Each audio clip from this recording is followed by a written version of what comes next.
Lauren, the CBI agent said that the positive samples weren't coming from one centralized area. That means that there was some movement, but the CBI agent wasn't the only person providing valuable testimony today. Dylan's brother Cory also taking the stand, helping build the case against his father. The lack of his efforts, were being clearly demonstrated. It really angered me. Dylan Redwine's older brother Cory taking the stand, describing how angry he was at his father Mark, dumbfounded his dad wasn't participating in searches going on just 8 miles from his home in Vallecito. I invited him to come search with me and got no reply, so I just assumed he was in his house.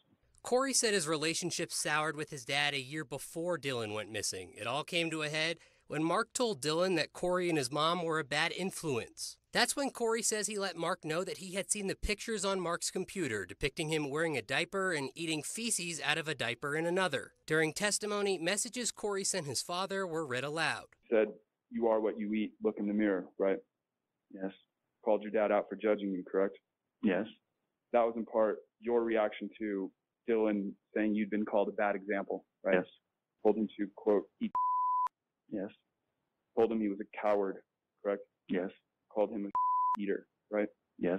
Much of the questioning today about roughhousing and if a game of Nerf football in the house could have contributed to the positive blood samples. Cory didn't recall Dylan ever being injured. Cory says he doesn't call his father Dad anymore, just Mark. But after all he's been through and with Mark in the courtroom, he says he still loves him. Do you love your father?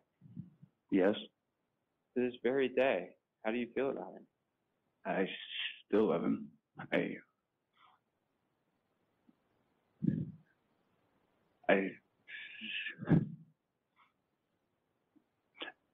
wish I didn't have to be here. On cross-examination, Cory told the jurors at one point he and his brother had a good relationship with his father, but over time, that deteriorated. Reporting live in the newsroom, I'm Spencer Soysher for News Channel 13. Heavy day of testimony. Spencer, thank you. 2 men